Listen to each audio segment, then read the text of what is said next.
Hello दोस्तों, welcome. इस video में हम करेंगे फैक्टराइजेशन इन पॉलिनोमियल्स का। ये क्वेश्चन नंबर 5 है एक्सरसाइज 2.4 पॉलिनोमियल्स चैप्टर से। यहाँ पे आप देख सकते हैं कि ये क्यूबिक पॉलिनोमियल्स है, यानी x की पावर 3 है यहाँ पे हर एक पॉलिनोमियल में। तो इनका जो फैक्टराइजेशन होगा वो थोड़ा डिफरेंट तरीके से होता है। यहाँ पर हम क्या क्या यूज करेंगे, सबसे पहले तो हमें फैक्टर थ्योरम यूज करनी है।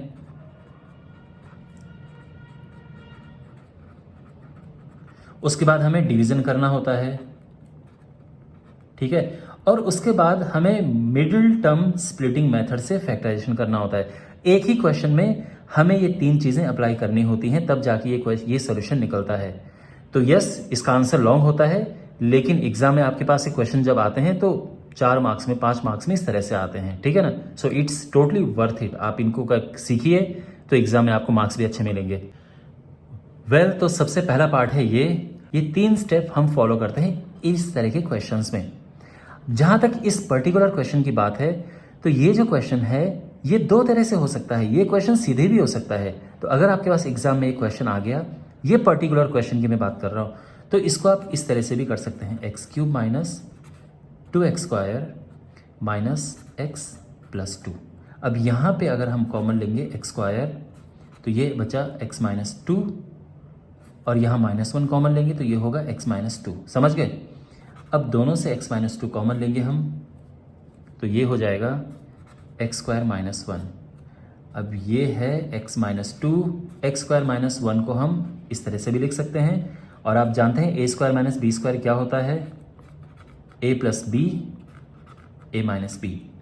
तो अब इसको एक प्रॉपर ऑर्डर में लिखते हैं, x प्लस 1, x माइनस 1 और x माइनस 2। ये हमारा आंसर आ गया है। अब किस्मत अच्छी है कि हमें ये क्वेश्चन अगर एग्जाम में आपके पास एक क्वेश्चन आ गया तो यानी आपकी किस्मत अच्छी है। और लेकिन ये ध्यान रखना कि बहुत कम चांस है कि आपके पास इस तरह से क्वेश्चन आए, ठीक है ना। यहाँ पे ये जो चारों पार्ट्स हैं, इसमें आप नोटिस करेंगे कि ये जो क्वेश्चन है ये इस तरह से नहीं हो सकता है जैसे हमने ये किया है। ये भी नहीं हो सकता है। हाँ, ये हो जाएगा, ये भी इस तरह से हो जाएगा। तो अगर आपके पास ये आ गया है और ये क्वेश्चन आ गया है, फिर तो आप सिंपली कर सकते हैं जैसे मैंने अभी किया है। बट अगर ये आपके पास आ गए दोनों, फिर तो आपको पूरा प्रॉपर ये 3 स्टेप मेथड अप्लाई करना पड़ेगा करने के लिए। और अब क्या है कि ये इसका मैं फैक्टराइजेशन कर चुका हूं, लेकिन फिर भी मैं चाहता हूं कि आपके कॉन्सेप्ट को स्ट्रॉन्ग करने के लिए मैं इसे इस मेथड से भी फैक्टराइज करूंगा, ठीक है ना। फिर जहां तक इस क्वेश्चन की बात है, ये तो इसी मेथड से होगा, ये तो फिर वैसे हो नहीं सकता। तो इस पर्टिकुलर क्वेश्चन को हम करेंगे अब इन स्टेप से, ठीक है। तो कैसे करते हैं, देखो हमारे पास है x³ minus 2x² minus x plus 2। इसको px नाम दे दो। सबसे लास्ट में जो नंबर होता है उसके हम निकालते हैं फैक्टर्स ऑफ 2। क्या क्या होते हैं, प्लस माइनस 1 प्लस माइनस 2। आप जानते हैं 2 है ये, तो 2 1 2 होता है, प्लस माइनस 1 प्लस माइनस 2 ही इसके फैक्टर होते हैं। अब हमें करना क्या है कि पहले 1 यहाँ पुट करेंगे और चेक करेंगे कि 0 आया कि नहीं आया। नहीं आएगा तो फिर -1 पुट करेंगे, तब भी 0 नहीं आया तो 2 पुट करो, तब भी 0 नहीं आया तो -2 पुट करो। लेकिन ऐसा नहीं है, आ जाएगा 0। तो यहाँ पे अब हम पुट करेंगे एक करके, ठीक है ना। और ये काम हम पहले रफ में करेंगे, क्योंकि कभी कभार ये होता है जैसे हमने 1 किया और 1 से नहीं आया तो फिर -1 करो। तो ये काम पहले रफ में होता है, और जब 0 आ जाए तो उसी को फेयर में लिखना होता है, ठीक है ना। तो यहाँ पे हम रफ में करेंगे वैल्यू पुट। तो अगर हम 1 रखते हैं यहाँ पे तो क्या होगा, 1 का क्यूब 1 होता है, ये 2 × 1 भी 1 ही हुआ, -1 प्लस 2। ये कट गया, ये कट गया, 0 आ गया। Very nice. वेल, तो कभी कभार किस्मत अच्छी होती है, पहले में ही 0 आ जाता है। तो यहाँ पे हम लिखेंगे x की जगह पे 1, ठीक है। ये हो जाएगा 1³ minus 2 × 1² minus 1 plus 2, 1 minus 2 minus 1 plus 2, 2 से 2 कैंसिल, प्लस माइनस ये सब कैंसिल, और ये आ गया है 0। अब यहाँ पे फैक्टर थ्योरम काम आएगी। फैक्टर थ्योरम के हिसाब से क्या होता है कि जो भी यहाँ पे हमने लिखा है, अगर 0 आ जाए तो x में से इससे माइनस कर दो, फैक्टर होगा। तो यानी ध्यान रखो, x में से हम ये माइनस करेंगे तो ये फैक्टर होगा, is a factor of P x. तो ये पी एक्स का फैक्टर है। किससे पता चला? तो हम लिखेंगे यहाँ पे यूजिंग फैक्टर थ्योरम।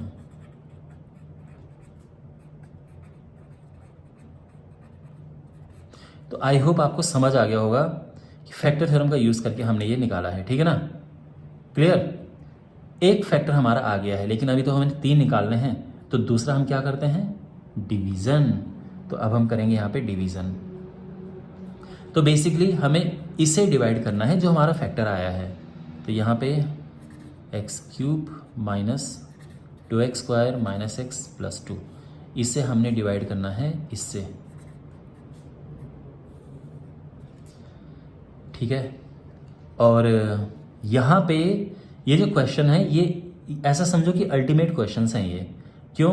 क्योंकि इन क्वेश्चन से पूरे चैप्टर का एक निचोड़ जो होता है वो आ जाता है। यानी पूरे चैप्टर में आपने कितनी अच्छी पढ़ाई की है वो इस तरह के क्वेश्चंस में आपकी बाहर दिख जाती है। क्योंकि यहाँ पे फैक्टर थ्योरम भी है, यहाँ पे डिवीज़न भी है, मिडिल टर्म स्प्लिटिंग भी आगे आएगा, तो बहुत सारी चीज़ें इसमें होती हैं। तो यहाँ पे हम डिवाइड करेंगे। अब ये डिवीज़न है, और आपको डिवीज़न अगर नहीं आता है तो आपको सीखना चाहिए। आप डिस्क्रिप्शन में जो प्लेलिस्ट है उसमें आप देखेंगे मेरे वीडियोस हैं डिवीज़न के, आपको आराम से डिवीज़न आ जाएगा, ठीक है ना? वैसे मैं यहाँ पे भी आपको सिखाने का पूरा प्रयास करूँगा। देखो, इसे देखो और इसे देखो, इसमें किसका मल्टीप्लाई करेगी? ये आ जाए तो वो है x²। तो इसका इसमें मल्टीप्लाई करो, लेकिन साथ में इसमें भी करते हैं। इनके साइन चेंज करो, प्लस का माइनस, माइनस का प्लस हुआ, ये हमेशा कट जाएंगे शुरू वाले। -2 + 1 होता है -1, तो -x² माइनस x प्लस 2। फिर इसमें किसका मल्टीप्लाई करेंगे? ये आए, वो है माइनस का x। इसका इसमें मल्टीप्लाई करो और इसका इसमें करो तो प्लस x आ जाएगा, ठीक है ना? फिर साइन चेंज करते हैं, माइनस का प्लस, प्लस का माइनस, तो ये तो हमेशा की तरह कट जाएगा। -x होता है -2x प्लस 2। फिर इसमें किसका मल्टीप्लाई करेंगे? ये आए, वो है -2, तो -2 का मल्टीप्लाई करेंगे, इसमें 2x आएगा और माइनस माइनस प्लस होता है, ये साइन चेंज करेंगे तो दोनों कट गए। तो बेसिकली ये आ गया है हमारा, ठीक है ना?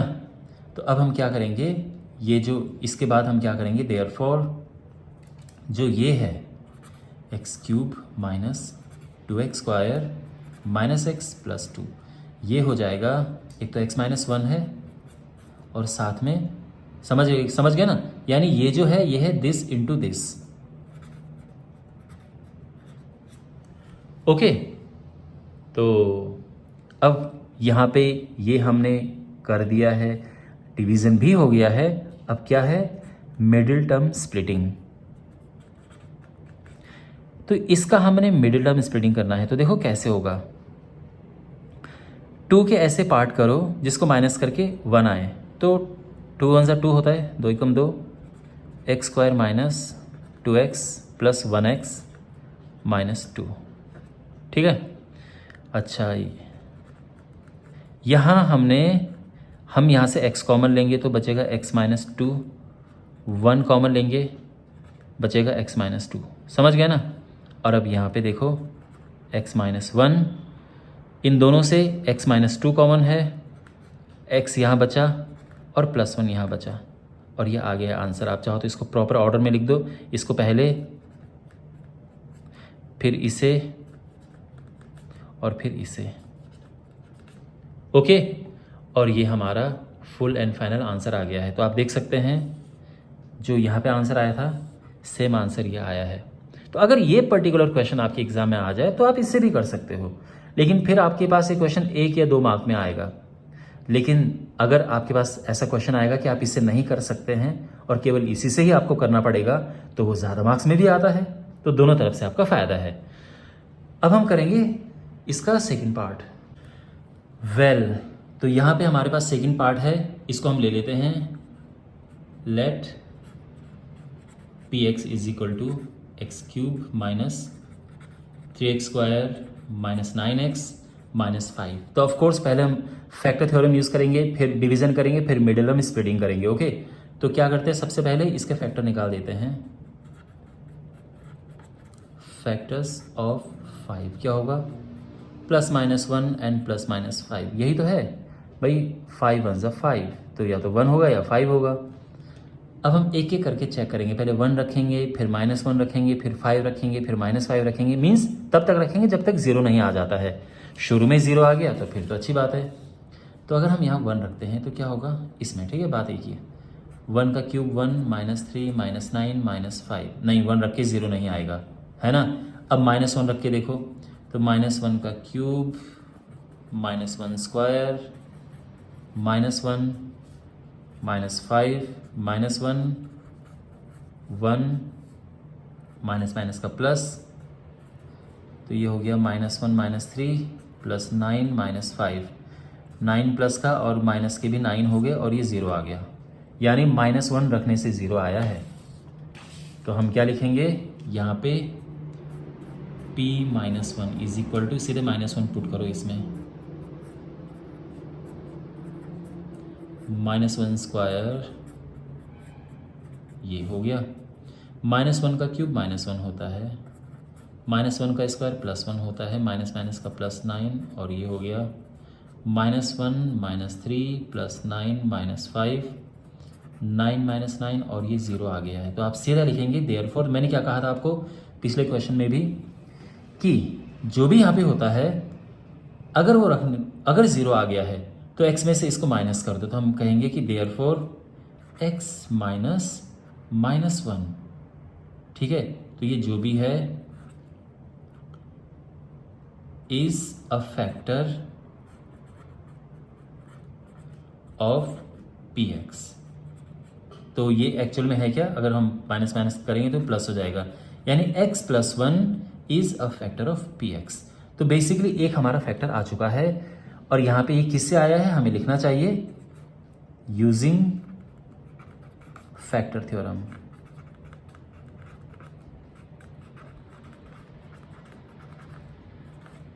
Clear, okay. अब हम डिवीजन परफॉर्म करेंगे, यानी इसको डिवाइड करेंगे इससे, x³ -3x² -9x -5, इसको डिवाइड करेंगे हम x + 1 से। तो सबसे पहले इसमें किसका मल्टीप्लाई करेंगे, ये आ जाए तो सीधी सी बात है x² का, इसका इसमें मल्टीप्लाई करो, ये x³ आ जाएगा, फिर इसमें किया +x², साइन चेंज करेंगे हम, ये हमेशा कट जाता है पहला वाला, -3 -1 होता है -4, इनको नीचे उतार देंगे हम, फिर इसमें किसका मल्टीप्लाई करेंगे, ये आ जाए, ये है -4x, ओके। तो -4x हो गया, और ये हो जाएगा ये इसका इसमें मल्टीप्लाई किया -4x², इसमें मल्टीप्लाई किया -4x, साइन चेंज करेंगे हम, ये कट गए, और ये आएगा -9 + 4 होता है -5,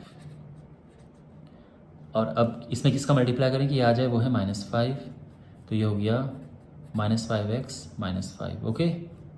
साइन चेंज करेंगे हम, और ये कट गए हैं, और ये 0 आ गया है, यानी ये जो है ये हो जाएगा दिस इंटू दिस। सो हम वही लिखेंगे, देयरफॉर x³ -3x² -9x -5, ये है x + 1 x² -4x -5। अब हमने देखो डिवीजन भी हो गया, अब मिडिल टर्म स्प्लिटिंग करना है यहाँ पे, ठीक है। x + 1 को ऐसे रहने देते हैं, तो यहाँ पे 5 के ऐसे फैक्टर करो जिसको माइनस करके 4 आए, तो क्या होता है 5 and 1, तो ये हो गया है। अगेन यहाँ पे मिडिल टर्म स्प्लिटिंग आपका आना ज़रूरी है, ठीक है, आपको ये आना आवश्यक है। वेल यहाँ x कॉमन लिया, x -5, 1 कॉमन लिया, x -5, x + 1 x -5, और ये x + 1, ओके। तो यहाँ पे आंसर आ गया हमारा x + 1 और इंटू x -5, ओके।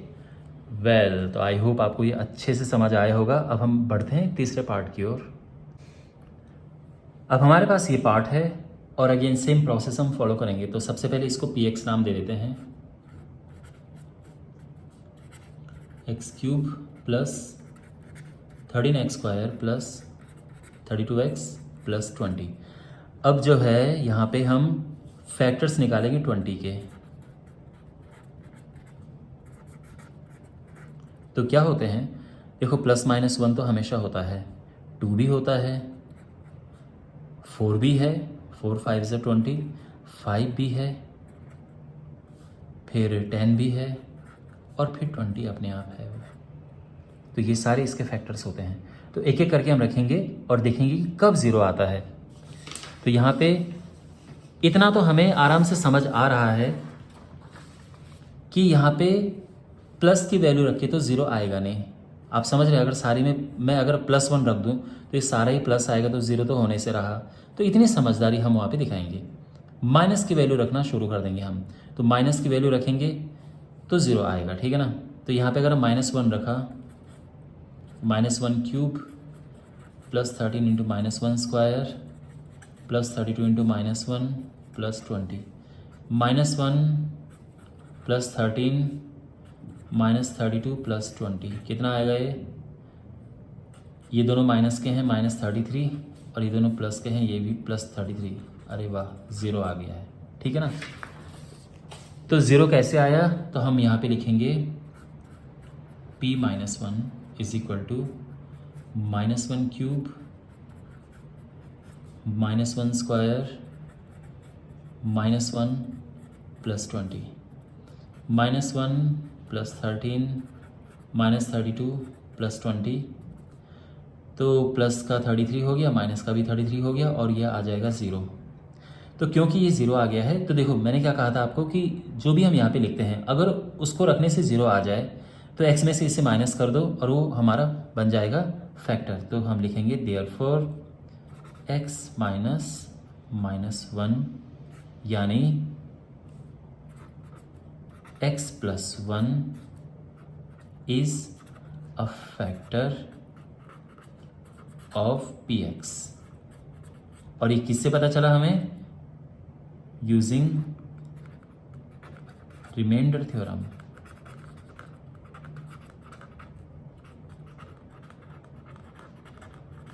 अंडरस्टैंड। तो रिमाइंडर थ्योरम से हमने पता कर लिया है। वेल, तो हमें x + 1 तो मिल गया है। अब देखो यहाँ पे, अब हम डिवीज़न करेंगे। तो x cube plus 13x square plus 32x plus 20 x + 1। तो इसमें किसका मल्टीप्लाई करेंगे, ये आए तो x स्क्वायर का मल्टीप्लाई करेंगे, ठीक है। x + 1 क्यों, क्योंकि वो एक फैक्टर है, तो अब हम उसी से डिवाइड करेंगे। तो ये हो जाएगा x cube plus x square, sign change करेंगे हम। तो ये तो हो गया, ये तो कट गया हमेशा की तरह, 13 में से 1 गया 12, 12x square plus 32x plus 20, okay. अब अगेन इसमें किसका मल्टीप्लाई करेंगे, ये आए तो वो है +12x, इसका इसमें मल्टीप्लाई किया तो ये आ गया। अब इसका इसमें भी करेंगे तो 12x आ जाएगा, साइन चेंज किया, कट गया, 32 में से 12 गया 20x और ये 20, ठीक है। इसमें किसका मल्टीप्लाई करेंगे, ये आए वो है 20, तो ये आ जाएगा 20x। फिर इसका इसमें भी करेंगे तो वो भी 20 आ जाएगा, साइन चेंज करेंगे एंड ऑफ कोर्स ये कट गए हैं और ये रिमाइंडर 0 आ गया है। गॉट इट, ये सब समझ आ गया है आपको। तो इसका मतलब ये है therefore x cube plus 13x square plus 32x plus 20 is equal to x + 1 x square plus 12x plus 20। Got it, x + 1। अब देखो यहाँ पे हम मिडिल टर्म स्प्लिटिंग परफॉर्म करेंगे और उसका फैक्टराइजेशन करेंगे। 20 के ऐसे दो पार्ट करो जिसको प्लस करके 12 आए। तो ऐसा कैसे हो सकता है कि 20 को हम प्लस करके 12 लेके आ जाएं, तो क्या हो सकता है देखो, तो वो है 10 × 2। तो आप जानते हैं 10 × 2 यानी 10 + 2 12 होता है। तो ये हो जाएगा x square plus 10x plus 2x plus 20। तो ये हो जाएगा x + 1, यहाँ से x कॉमन लिया, x + 10, यहाँ 2 कॉमन लिया, x + 10, और अब जो है दोनों में x+10 कॉमन है और इसको प्रॉपर ऑर्डर में लिखेंगे, यानी पहले x+1 फिर x+2 और फिर x+10, ठीक है ना। प्रॉपर ऑर्डर में छोटा नंबर पहले बड़ा नंबर बाद में, इस तरह से थोड़ा अच्छा लगता है। बाकी ये भी आंसर है, कोई आपके नंबर नहीं काटेगा। और ये हमारा फुल एंड फाइनल आंसर हो गया है। अंडरस्टैंड? ऑलराइट, अब करते हैं लास्ट पार्ट। अब ये जो क्वेश्चन है, अगेन ये क्वेश्चन दोनों तरह से हो सकता है। दोनों तरह से मीन जैसे पहला क्वेश्चन हुआ था, ओके। तो ये क्वेश्चन इस तरह से भी हो सकता है कि इन दोनों में क्या कॉमन आ रहा है। देखो y² कॉमन आ रहा है, तो y² कॉमन लेके यहाँ आ जाएगा 2y+1, ठीक है। इन दोनों से -1 कॉमन आ रहा है, तो ये हो जाएगा 2y+1। दोनों से 2y+1 कॉमन आ रहा है और यहाँ y² बचा और यहाँ -1, ठीक है ना। और अब ये है 2y+1, y² -1² और a² - b² यहाँ पे लग जाएगा, तो ये हो जाएगा y+1 × y-1, ओके। तो ये हमारा आंसर आ गया है और बहुत सिंपल तरीके से एग्ज़ाम में आएगा, तो मुझे लगता नहीं कि क्वेश्चन 1 नंबर से ज़्यादा आएगा, बिकॉज बहुत सिंपल है। और बाकी अगर आपको इस क्वेश्चन को दूसरे तरह से करना है तो आप ये स्वयं कर लेना और फिर आप चेक करना कि आपको वाकई आया है कि नहीं आया है, ठीक है ना। दूसरा मेथड कौन सा, जिससे मैं बाकी क्वेश्चन मैंने किए, तो पहले फैक्टर थ्योरम से हम निकालेंगे एक फैक्टर, फिर हम डिवीज़न करते हैं और उसके बाद फिर मिडिल टर्म स्प्लिटिंग मेथड करते हैं। तो आप कोशिश करना इस क्वेश्चन को सॉल्व करने का उस मेथड से भी, ठीक है ना। और इसी के साथ ये वीडियो समाप्त होता है। आई होप आपको ये यूज़फुल लगा होगा। चैनल को सब्सक्राइब करें और वीडियो को अपने फ्रेंड्स के साथ में ज़रूर शेयर करें। बाकी क्वेश्चंस के जो सॉल्यूशंस हैं आपको इस वीडियो के डिस्क्रिप्शन बॉक्स में जो प्लेलिस्ट है उसमें मिल जाएंगे। Take care.